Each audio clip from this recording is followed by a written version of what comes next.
Good day, everyone. Why Not here from Why Not Adventures from minus 20 degrees Celsius, Canada. I don't know what it is in Fahrenheit. I'll check that up and I'll put that in the comments. Today I'm going to be talking about my cook system, food storage, and water filter system. So let's get at it. Starting off, we'll go with the middle topic I picked, food storage. So there are three ways you can store your food that I know of on the Appalachian Trail. There's the traditional bear bag with a PCT bear hang. There's the yurk sack that you tie to a tree, and then you got your bear canister. The first two, one, the bear can rip open if they can get it down from a tree. That's the bear bag. The yurk sack, a bear can destroy your food, but most likely won't get into the bag. And the third option, a bear canister. It's pretty much bears can't destroy your food, they can't get at your food, but if it gets loose and a bear kicks it away from where you stash it, that can be a problem. So out of those three, I decided to go with bear canister. It also does a very good job of being a seat. So when you stop, you take this out, you can sit on it and eat some food. That's a bonus point to this. It weighs 2.5 pounds.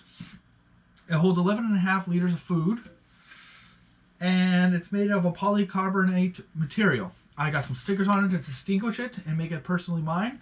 My favorite ones are the Meducks-McKay River Association sticker, that is here in New Brunswick, Canada, and my old branch, the Signal branch. Those are probably my two personal ones, as well as Soldier On, which in my next video I'll be talking a bit about. So yeah. Next, we have our water filter system. I'm using the Katadyn Be Free, and it is 2 ounces. Its output is about 4.2 quarts a minute. And the sack I'm using is a Hydro Flax Seeker sack. And it holds about 2 liters of water. So altogether, it's like, you got your little flask, you fill it with water, you put this on, and then you just pop the top, and you filter water like so. As long as I don't spill anywhere. You put it up, there's the water pour to the bottom, get a groove on it, and you squeeze, and it pours water out.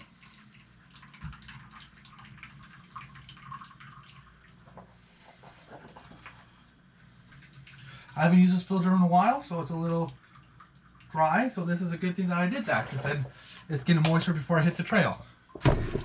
That water is capable of being drank now, so I will show you. Now let's go into the big item. Cooking system. There are so many stoves out there. Stove I'm using is the MSR Pocket Rocket 2. I've used this for several years and I have nothing but good things to say about it. It's my go-to stove of choice. If I had to replace it, I'd go with the same one. Comes in this little neat container that I always keep it in. And it takes about 3.5 minutes to boil a pot of water. It weighs 0.16 ounces. And it uses an all-season fuel of Isopro, which is this. So I'll show you how to actually set it up. You take this out of the box, out of its container, and you unfold the arms like so.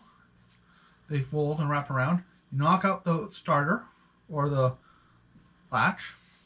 Put that to the side for a second. Take your fuel canister, pop the black lid off, put that to the side. Don't lose that, because if you do, you might damage the connector, and then it's just going to leak fuel, and that's not a good thing. Especially if you're near a smoker. That means someone who smokes cigarettes or cigars or whatever. Next, you line it up and you screw it on. It will let a little bit of fuel out. That's okay. Next, you're going to take your lighter. I'm using a big lighter with a long head so I don't burn my thumbs, because I hate burning my thumbs here. And this weighs 0.8 ounces. So yeah, next you take the starter or lever, you turn it to the on position. You hear the fuel coming out, as you can hear. And you go and you light. There you go, yeah. You can make it brighter or lower, the simmer, whatever choice you make. I didn't let it go too long because I don't want to waste fuel. I will be buying my fuel in Georgia because I'm flying from Canada and I can't take the fuel on the plane with me.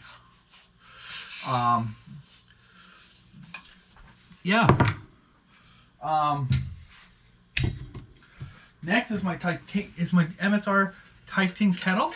It weighs, let me look at my notes, 4.2 ounces and holds about 0.85 liters. So not quite a full liter, but it holds enough. It has a lid with a little hole to keep the steam coming out, and has a little drainage spout there like a kettle. So if I had a plate or something I wanted to pour water into or whatnot, I could, or food. So that's the pot I'm going to be using on the trail. I have other pots, but they're bigger and heavier, and I wanted something lighter, so I went with that. The last few things are that I use is to eat with. I'm using my Sea to Summit spork that I will be using hopefully the whole trail if I don't lose. I learned about this spork from Darwin on the trail, and I've been using it because he spoke highly of it, so I've been using it too. Spatula, my good friend and Neil, who has his own YouTube channel called Neil Takes a Hike. He uses this, and he's bought it for me a few years ago, and I haven't used it yet. But I'm going to be using it on this trail because I'm sure I'll have to eat Mr. Noodles. You guys call it ramen noodles down south. And the last thing is a little Swiss Army knife to cut cheese or cut a bag open. You know, it has the knife, it has files, nail clip, and a nail trimmer, and it has scissors. And that's really all I need in a knife. I used knives when I was in the army, but don't need this one. So yeah, that's my cook system, food storage, and water filter for my upcoming 2022 Appalachian Trail through hike. Next video will be on why I'm doing it, so stick around and you will see the next video probably next week. Thanks everyone, and you know what we say here in Canada, happy trails, eh?